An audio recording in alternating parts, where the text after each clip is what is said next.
It is 11:54 p.m. as I record this. So, quicker video here today. We're just going to do the homework and the tutorial questions for week 7. So, let's get into it. So, what do we have to do? So for the homework for week 7, we have 5 questions. I'm going to go question by question. First question is, the question gives the firm's target capital structure. Suppose you were not given this target structure and had to calculate the weight of each capital component using market values. What is the name of the calculation you would use to obtain the market value of equity? And what is the market value of ordinary equity of Blue Limited using this method? So we would use the market capitalization method, I guess. And so if we look at the question, it tells us that, let's just highlight in yellow here. It tells us that the firm has 12 million ordinary shares and the current share price is 43 Rand per share. So if we say 12 million times 43 Rand, it's a market capitalization of 566 million. So that would be the market value of ordinary equity for Blue Limited using that method. Then the second question, they're asking us, what is the cost of equity? So they say, calculate the cost of ordinary shares of Blue Limited using the information given in the question. So what information are we given? So what matters here is, okay, we know the growth rates of dividends. The firm expects that dividends will grow by 4% each year into the future. And the dividends for the next financial year is expected to be 2 Rand per ordinary share. So usually what they'll do is they'll give you the current financial year's dividend and you will grow it to give the dividend for the next year, or D1. Here we already have D1 given to us, right? And so then we just say D1 over P0 plus G. So D1, dividend of this year, 2 Rand, divided by P0, that's the price of the share in this year, 43 Rand, add G, that'll give you 8.65% or 0.0865. Question 3. They're asking us for the cost of debt. Calculate the cost of debt of Blue Limited that will be used in the calculation of the weighted average cost of capital for this company. So we know that if we go and look here at point 3, the firm currently has a debt funding with a market value, so that's what we use, a market value of 40 million. The banks have agreed that the company may borrow at a rate of 9% per annum to any amount as long as the target capital structure is maintained. So what do we do? So in order to calculate the cost of debt, we're just going to ask ourselves, what is the interest rate payment? So that's 9%, and then we subtract the tax, and the tax rate is given as 28%. So we would just say our interest rate payment times 1 minus tax, and that gives us our cost of debt, which is 6.48%. Okay, cool. Let's go to question 4. Here they ask us for the cost of preference shares. So they say, calculate the cost of preference shares of Blue Limited that will be used in the calculation of the weighted average cost of capital for this company. So if we go to here, they say the firm has non-redeemable. So that means we use the perpetuity logic. The firm has non-redeemable preference shares with a par value of 3. So par value. The preference shares pay an annual dividend of 20% of the par value. The market price of similar preference shares is 7 Rand per share. So that tells us what the market value of our share is. So how do we calculate the cost of preference shares? So we say D over P0. So what is the dividend that we pay in perpetuity, essentially? So it's the par value times 0.2, and we divide that by 7, the price P0 of the share in the current year, and that gives us a cost of preference shares of 8.57%. So let's do our working average weighted average cost of capital calculation. Question 5, calculate the weighted average cost of capital of Blue Limited using the firm's target capital structure. All items should be clearly identified. So if we plug in the values that we have found, we will get 7.99%. So the firm believes that the target capital structure of 30% debt, 10% preference shares, and 60% ordinary shares are appropriate for the calculation of weighted average cost of capital. So I haven't written those out. So for example here, cost of equity, cost of preference shares, cost of Debt, just plug in the values we've already calculated. And then for the value of equity, value of preference shares, value of debt, just plug in the decimals. So for the value of debt, it would be 0.3.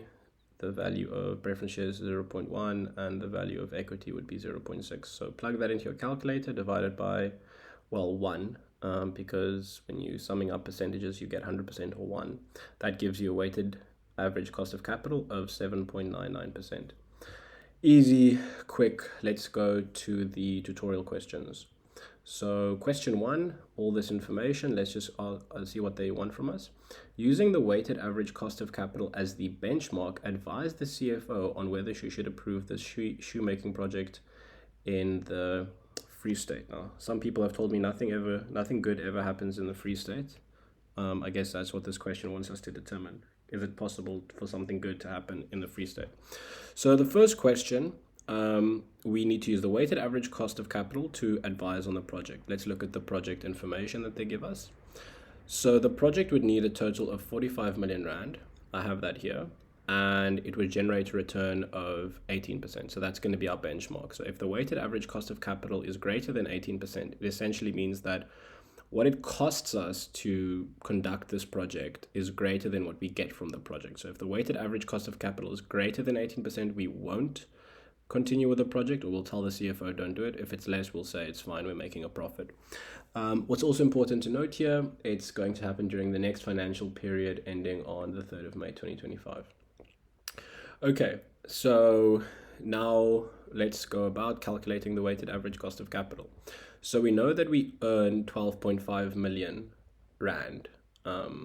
That's given to us in point A. So we're going to generate during the forthcoming financial year ending 3rd May 2025. So during that year, the company is going to generate total earnings amounting to 12.5 million. Okay. And 20% of these earnings will be paid out as dividends. So we also know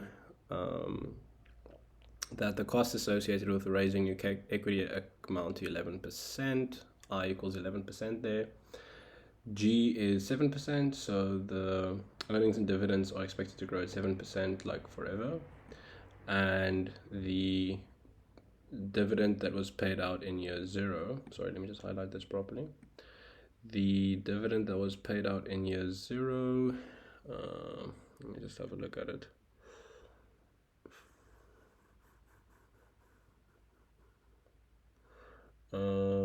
There we go.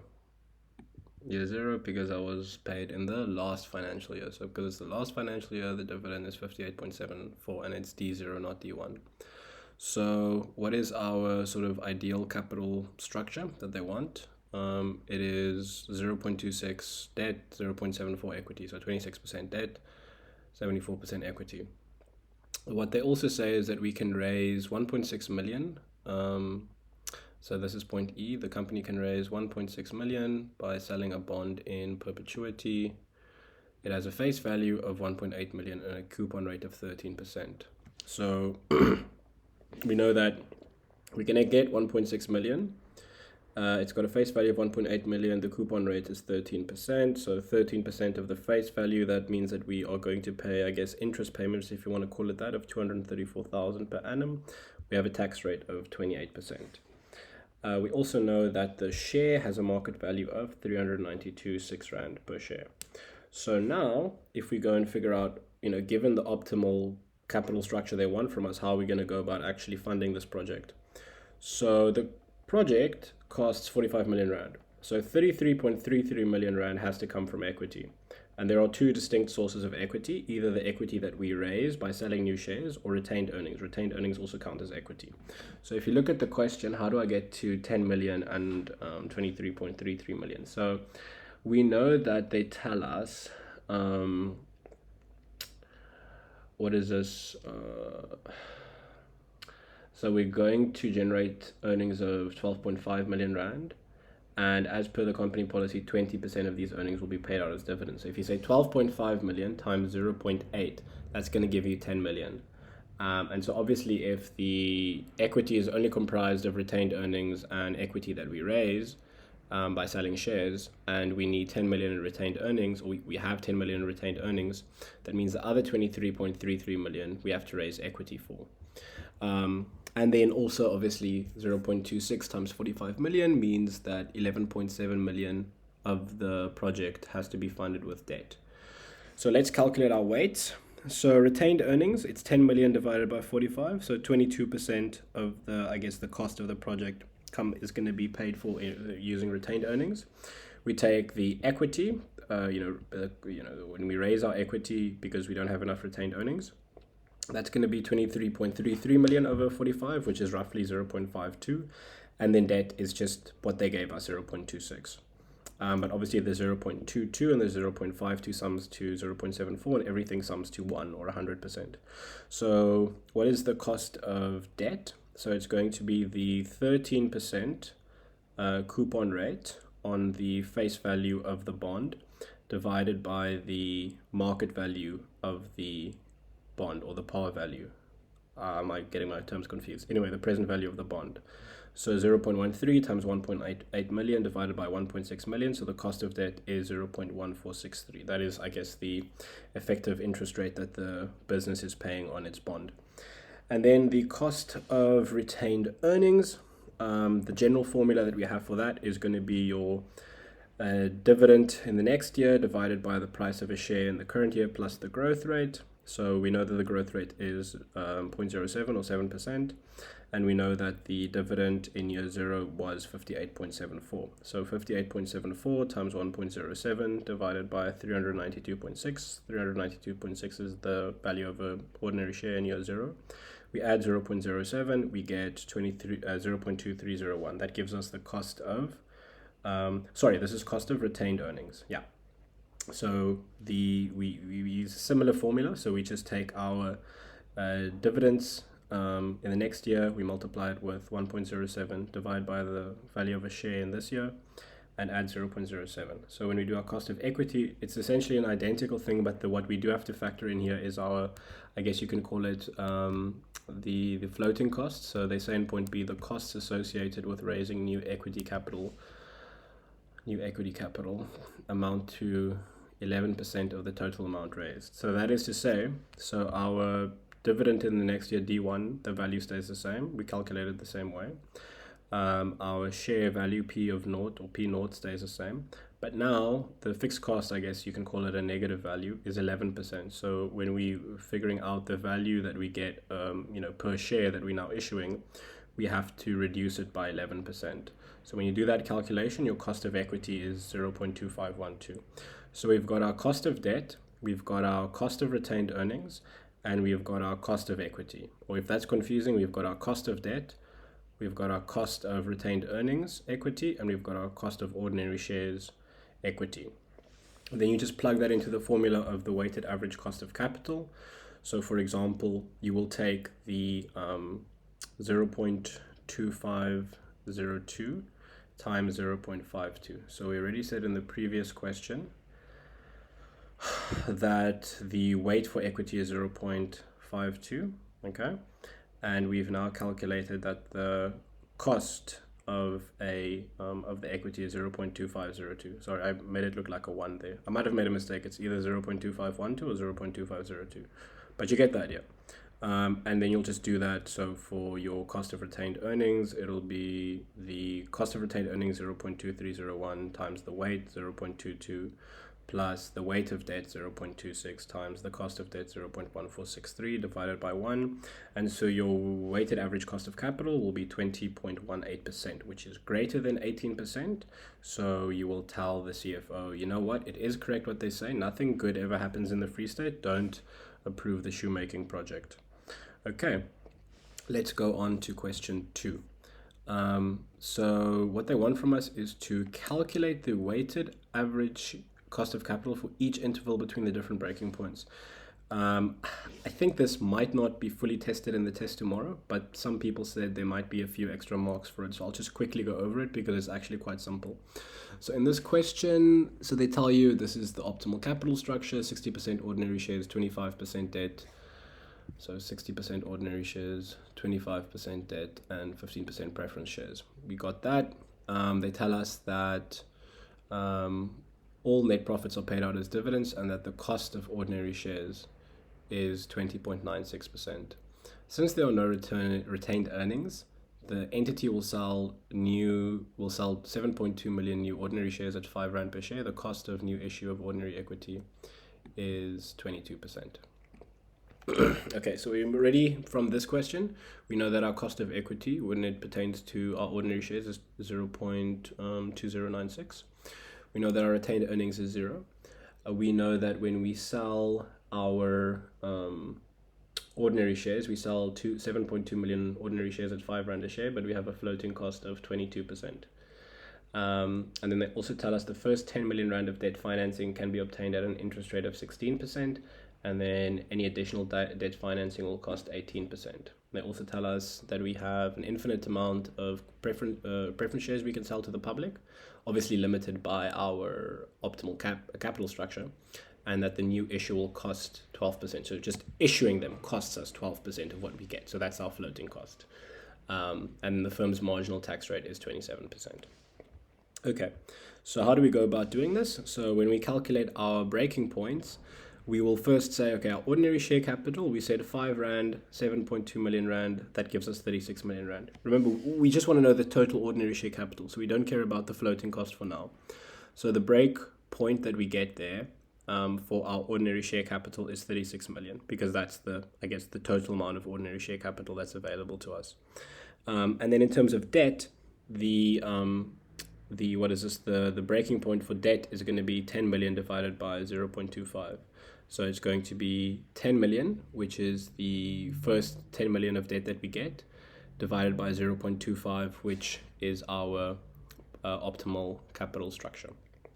Okay, and so then we calculate the weighted average cost of capital for each interval between the different breaking points. So the first thing is spending up to 40 million. So that is where we still get our debt is charged at an interest rate of what the question told us, 16%. So anything, the first 10 million Rand of debt financing can be obtained at an interest rate of 16%. And so we've divided our 10 million Rand of debt financing by the fraction of optimal capital structure that debt is, which gives us a breakpoint of 40 million. So spending up to 40 million, this is just to say that if the total capital required is 40 million, 25% of that is 10 million. So the most amount of capital we can have while maintaining debt being 25% of it is 40 million. And so for that reason, we then work it out as 0.6 times 0.2096. So that is the weight of ordinary shares of weighted ordinary share capital, and then the cost of capital is the cost of equity is given to us as 20.96. So the cost of ordinary shares is 20.96. Don't use the 22%. The cost of new issue of ordinary shares is 22%, because that's the floating cost. That's not the cost of equity. Then what you do is you add your 0.25 times 0.16 times 1 minus 0.27. So 0.25 is the weight of debt, debt funded capital, whatever. And then 0.16 is the interest rate. And then obviously you multiply that with 1 minus 0.27 because you adjust for tax. Because remember, when it comes to debt financing of capital, the interest payments are tax deductible. And then 0.15 times 0.22. So 0.15, that is the weighting for preference shares. 0.12 is the cost of preference shares. The next breakpoint is where spending is between 40 million and 60 million. So how do I get 60 million? Real quick, sorry I didn't show this. If I'm not mistaken, if you take the, the maximum that we have for our ordinary shares, the maximum value is 36 million. So 36 divided by 0.6, if you put that in your calculator, is 60. That is 60 million. So that's the breakpoint for our ordinary shares, for our capital. Okay, so back to what we were doing. So between 40 and 60 million, that is the other breakpoint. So in terms of our ordinary equity, nothing has changed because we're still under the 60 million mark. So the weight is the same, the cost of equity is the same. Our weights stay constant, remember that. The only thing that changes is that instead of 0.16 times 1 minus 0.27, it's 0.18 times 1 minus 0.27, because we now are being charged a higher cost when it comes to our debt. And then if our spending is greater than 60 million, we are then going to adjust the weight of what is this capital to 0.22. Now, why is that? Well, think about it like this. If 36 million is 60% of your total, your total is 60 million. So the maximum amount of ordinary share capital you can have while still keeping your spending at a maximum of 60 million is 36 million. So any spending more than 60 million means that you have ordinary share capital, equity, or whatever that is greater than that 36 million. So what that means is that you need to now incur this cost of 22%. So because you're going to have to, I'm not exactly sure why I use the 22% actually. I'll revise that some other time, but just know use the 22%. And so the only thing that changes in the last breaking point is that you use a cost of capital of 22% instead of 0.2096. You still have an interest rate of 0.18 because they say any debt financing above 10 million is 18%. So whether that's above, whether you're at 20, 30, 100 million, it's still going to be 18%. We adjusted for tax, and then the preference shares weight and cost of equity. Cost of preference share equity stays constant throughout. So then we can see how our weighted average cost of capital changes for the different breakpoints, and this makes sense because as we increase our breakpoints, obviously it's either that our debt gets more expensive or that our cost of equity increases. Let's go to question 3. Why do we use the after-tax cost of debt in the calculation of the weighted average cost of capital? That is because of tax. So you can deduct interest expense from debt because debt interest payments are treated as an expense and expenses are tax deductible, right? So obviously if you have a business and you sell goods, you don't pay tax on everything you sell. You can tell sellers, oh, by the way, just so you know, I also had to buy stuff and incur expenses to make this money in the first place. So you can't just tax me on the selling price. You have to tax me on my profit. And so obviously we can treat interest payments as an expense. We cannot do that when it comes to our dividends. So that is why you use the after-tax cost of debt in the calculation of the weighted average cost of capital. I hope that has helped. I will be uploading, right after this video, you'll see, I will be uploading a video which just teaches all the theory and the calculations of week 7. And I will also in that video just revise why we use 22% after we reach the breaking point for ordinary share capital. So if I apologize for that confusion, I didn't double check exactly why we use that 22%. So just stay tuned for that video. But I can tell you right now, the reason why I think that is they say the cost of new issue of ordinary equity is 22%. So up until we get to the break point of 60 million, we can just use the 7.2 million ordinary shares sold at 5 Rand per share. The thing is, once we now have to issue new ordinary equity above and beyond that, we're charged 22%. So that's why the cost of equity after 60 million Rand in terms of capital requirements is 22%, I believe. But let me just double check that and you'll see that in the next video. So I hope this helped. It's now 12:18 a.m. So the next video, I'll probably start with that one at 12:20 or 12:30. I just need to go eat. So good luck with the test, guys.